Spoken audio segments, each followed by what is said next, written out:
पूरी पृथ्वी का चक्कर लगाया, तब परमेश्वर ने उससे कहा कि क्या तूने मेरे सेवक अय्यूब पर ध्यान दिया? तब वो बोलता है कि वो तो इसलिए कि तूने उसे धन संपत्ति और बहुत कुछ से, वैभव से भर दिया है, इसलिए वो तेरी आराधना करता है।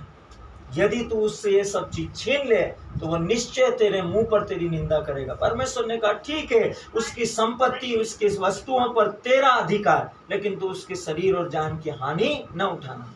सेकंड टाइम फिर वो परमेश्वर के पुत्रों की सभा में आया, फिर उससे वही सवाल पूछा गया, तब उसने फिर भी वही जवाब दिया, वो तो इसलिए कि तूने उसे सुंदर बच्चे और स्वस्थ शरीर दिया। सोचिए मेरे प्रियो, उसका सब कुछ खत्म होगा। एक के बाद एक उसके सब सेवकों ने आकर कहा कि मैं ही अकेला बच गया, मैं ही अकेला बच गया, मैं ही अकेला बच गया। तेरे बच्चे थे, उसके अपने रिश्तेदारों के यहाँ भोजन पे थे और वो घर गिर पड़ा और वे सब मर गए। सोचिए कि अब्राहम ने अपने जीवन में क्या किया, उसने अपने वस्त्र फाड़े, अपने टाट ओढ़ लिया और राख ओढ़कर वो बैठ गया सड़क के ऊपर और उसने पश्चाताप किया। तब फिर उसने उसके शरीर को फोड़ों से भर दिया, तो भी अय्यूब ने परमेश्वर के ऊपर अंकुश नहीं उठाया। मेरे प्रियो, परमेश्वर आप पर विश्वास करता है तो आपको अपने विश्वास का प्रमाण देना पड़ेगा। आपके विश्वास का प्रमाण सोचिए, जब आप अय्यूब का दूसरा अध्याय पढ़ेंगे तब आपको पता चलेगा कि जब शैतान उसकी परीक्षा ले चुका तब परमेश्वर ने क्या किया। परमेश्वर ने अय्यूब को दर्शन दिया।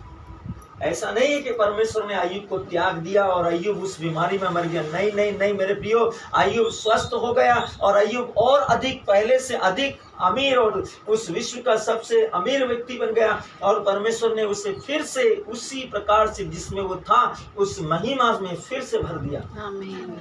शर्त यह है कि परमेश्वर आपके साथ में किंतु नहीं देखना चाहता। परमेश्वर चाहता है कि आप उसके साथ सहभागिता करें।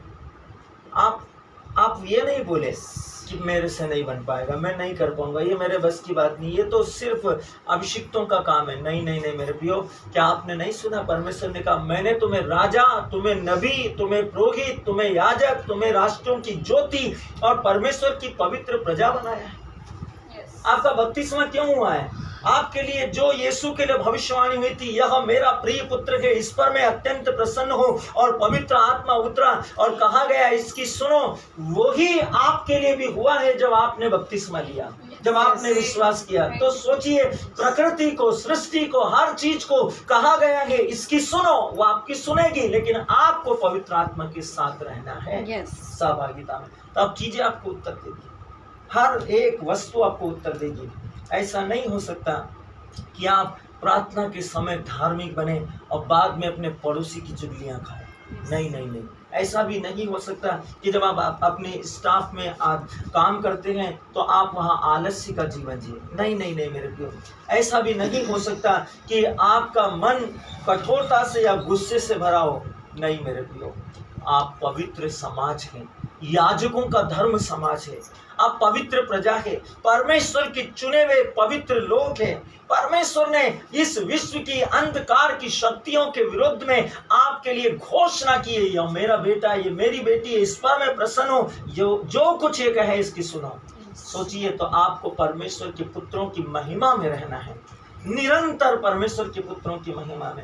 आप अपने मन के किसी भी विचार या विकल्प के प्रिंसिपल को आधार बनाकर जी नहीं सकते कि ऐसा हुआ तो मैंने ऐसा मान लिया, वो आपका तर्क है। परमेश्वर ने बाइबल में जो नहीं कहा उसको आप अपना सिद्धांत नहीं मान सकते।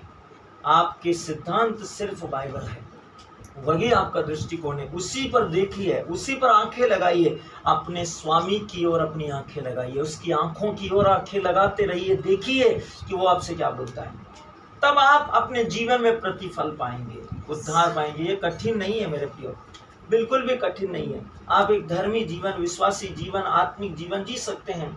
तकलीफें कब होती है? कुछ दिन पहले हम हमारे आदरणीय अनिता आंटी के लिए प्रार्थना कर रहे थे, काफी समय पहले भी प्रार्थना की थी, कुछ दिन पहले भी प्रार्थना की थी। उनके परमेश्वर है, वैसे आपको परमेश्वर के सामने वैसा ही रहना है, तब जाकर आपके शब्द उत्तर लेकर आएंगे, प्रभाव लेकर आएंगे, परिणामों को व्यक्त कर देंगे और आप परमेश्वर की धन्यवाद कर पाएंगे। आप चिल्ला पाएंगे आमीन, हालेलुया, परमेश्वर की महिमा हो।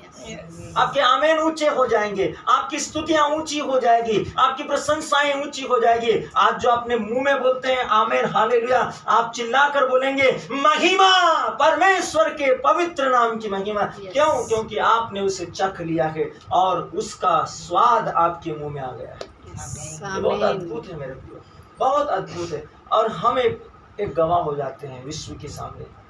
परमेश्वर ने आत्माओं को जीतने के लिए हमें ही इस्तेमाल किया है। हमारे अंदर परमेश्वर ने अपनी आत्मा रख दी है, उसने हमारे मुंह में अपने शब्द रख दिए हैं। सोचिए, उसने कहा मेरा वचन दो धारी तलवार से भी तेज है। सोचिए, परमेश्वर का वचन दो धारी तलवार से भी तेज है। बीमारी कैसी भी हो, जब आपके मुंह से वचन निकलेगा वो एक ही बार में उसको साफ कर देगा, क्योंकि वो दो धारी तलवार से तेज है। एक ही बार में उसको खत्म कर सकता है। वो आपके मुंह में है परमेश्वर का वचन। और उसने आपको विश्वास की ढाल दी है, सुसमाचार। उसने आपको धार्मिकता की झिलम पहना दी है, परमेश्वर की धार्मिकता, आज्ञाकारिता की। उसने आपको शांति सुसमाचार के जूते दिए हैं। आप युद्ध में नंगे पैर नहीं हैं। उसने आपको धार्मिकता का टोप दिया है, आपके पास हेलमेट है। कोई भी शत्रु आपके ऊपर प्रबल नहीं हो सकता। आप बुद्धिमान हैं परमेश्वर के सुसमाचार से। सोचिए, आपके हाथ में विश्वास की ढाल है। कहीं से भी कोई भी आक्रमण, अफवाह या गलतफहमी कहीं से भी आएगी, आप विचलित नहीं हो सकते, क्योंकि आपके पास में क्या है? विश्वास की ढाल। और उसके बाद आपके हाथ में आत्मा की तलवार है, जो आगे से और पीछे से काट सकती है। वो बहुत तेज है, शैतान के सभी प्रकार के शस्त्रों से तेज है, हर एक अग्नि में बाण को बुझाने के लिए। इसलिए वचन कहता है, पौलुस परमेश्वर के पवित्र जन कहते हैं कि परमेश्वर की सारी महिमा के हथियार बांध लो। वो है आपके जीवन में परमेश्वर का वचन। आपके हृदय में होना चाहिए, वो आपके मुंह में होना चाहिए। इतना मनन करो, इतना पढ़ो, इतना अध्ययन करो कि आपके बोलने से पहले वचन में यही लिखा, तुम्हारा पिता जानता है तुम्हें किन चीजों की जरूरत है। आप बोल भी नहीं पाए और आपके सामने मिरेकल थरथराते हुए होने लगे। आपकी जिंदगी में परमेश्वर की सामर्थ परिणामों के साथ में प्रकट कर दी जाए यीशु मसीह के नाम में। आपको अपने विश्वास को परमेश्वर के लिए इतना उत्साहित करना पड़ेगा। ये कोई कठिन काम नहीं है मेरे प्रिय। मत होने दीजिए कि लोग आपको ये कहे कि ढोंग कर रहे हैं। मेरे प्रियो, इससे फर्क नहीं पड़ता। यह होता है, यीशु मसीह के समय में भी यीशु मसीह के खुद के शहर के लोगों ने उसे एक्सेप्ट नहीं किया। प्रभु यीशु मसीह के खुद के परिवार के सदस्य यीशु मसीह के साथ में नहीं थे। सोचिए मेरे प्रियो, जब आप बाइबल पढ़ेंगे आपको पता चलेगा। उसके भाइयों ने उससे कहा अपनी चादर खुद उठा। सोचिए मेरे प्रियो, ये बहुत अद्भुत है, ये बहुत अद्भुत है। आपको इसको समझना पड़ेगा। इसलिए बाइबल कहती है कि नबी का आदर उसके नगर में नहीं हो।